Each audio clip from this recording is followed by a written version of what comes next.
Yeah, I don't feel it in my head. I feel it in my jaw more than anything. Well, let's increase the voltage. Yeah.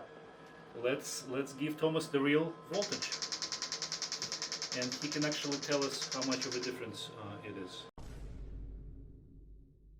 The purpose of today's video is to talk more about something called TMS, or Transcranial Magnetic Stimulation. Or more specifically, we're going to talk about the mapping, which is a very important part of TMS treatment. Now, if you're not familiar with TMS, click the link in the description. It'll give you more videos of me and Dr. Dokukin talking more in depth about what TMS is and how it works. Now, for right now, though, I'm actually going to be the person being mapped. I'm actually going to experience a treatment because it's something that I've never experienced before. So without further ado, come with me and I'll show you how it's done.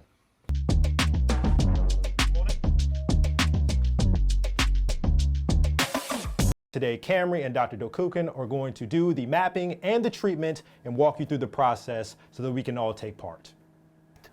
So there are two coils. This is the treatment coil. I'm not going to use this right now. We are going to use what's called the mapping coil. It is same type of a coil. As you can see, it has two semicircles in it. It's something which is called the figure 8 coil. And this particular coil allows the magnetic force to be concentrated right at the center of the coil. Okay, so just to give more explanation about what we're doing here, that coil is searching for this area of the brain. It's called the primary motor cortex. If we can find that, we can find the treatment location. Now, there are multiple ways of doing this. What Dr. Dokukin is about to do is use 3D imaging with a process called STEM guide to find that important treatment location. This is going to be the camera. The camera will be locating everything what I'm holding in my hand and this particular device on your head. And this camera will assist us with mapping of your brain. Now we're going to find some landmarks on Thomas's head. First thing is going to be the nasation. That tapping on my nose and ears gives the computer measurements that help with the 3D guides. So now you know the shape and size of the person's head, which again helps us find the primary motor cortex and the treatment location. Okay, so right around here is where things got tough.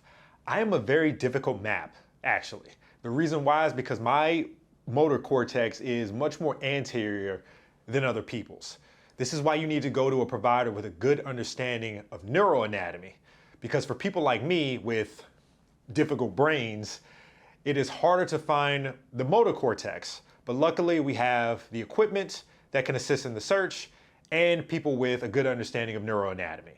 What you're about to see is Dr. Dokukin stimulate the motor cortex. And when you stimulate the motor cortex on one side of the brain, you stimulate the hand on the opposite side of the body.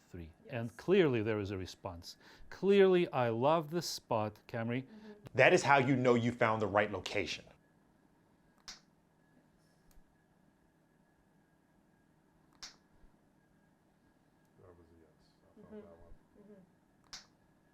Camrey, this is the best I can do. You That's want it. to? Do it.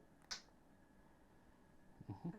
I have to make sure that the center of the machine is touching the head, and it is touching.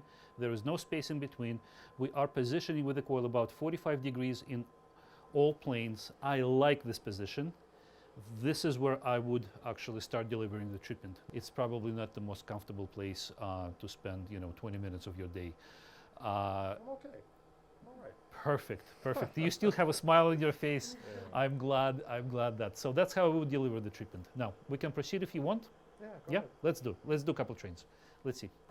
I'm doing it very, very low voltage with you because the location of the treatment coil is very close to your facial muscles. I want to make sure that you're comfortable. Okay, Camrey, let's try. Here it comes. Okay, no movement of facial muscles. Perfect. Okay, let's go a little bit higher. So our target is going to be actually 120% of the voltage. Okay, so now I'm delivered. actually getting the treatment, and they are ramping up the percentage of that treatment. We usually start low, could be anywhere from 30 to 80%, and people usually start low and then they go higher just to make sure that you can tolerate the treatment. For me, we went for about 10 minutes total. Yeah, I don't feel it in my head. I feel it in my jaw more than anything. Well, let's increase the voltage. Yeah. let's give Thomas the real voltage, and he can actually tell us how much of a difference it is. Let's do it in 10 increments. That's fine. So this is 70. Actually. Okay, so bottom line, it didn't hurt for me. My motor cortex was very anterior, as I've mentioned multiple times before, so my treatment location was more anterior as well. So the coil was placed on some facial muscles. But again, no pain. Just had to make some adjustments for my anatomy. Most people won't have to deal with that. I'll talk more about that experience in another video. For now, there's one more method that we want to show you that you might see if you decide to do TMS. Today we're going to use the beam method using a cap. And we're going to put this cap on Dr. Dokukin here, and we're going to take some measurements here, so it's not going to... I can hold it over here. Yeah, thanks. We're going to use that mark on this cap, and we're going to locate, we're going to take the treatment coil, place it over that mark, and we can use the same cap, and that's how we know that we're delivering the treatment to the same place for consistency. Okay, folks, so we've shown you two different methods of finding the treatment location. We've shown you the beam method, which is this here. We've also shown you the 3D guided method. Depending upon the machine, you might get a different style of mapping. The right-sided mappings are done exactly the same way, except obviously on the other side, and there's different reasons why a doctor would do one versus the other. Dr. Dokukin and I will talk in other videos about those reasons. You can find the links to that down in the description.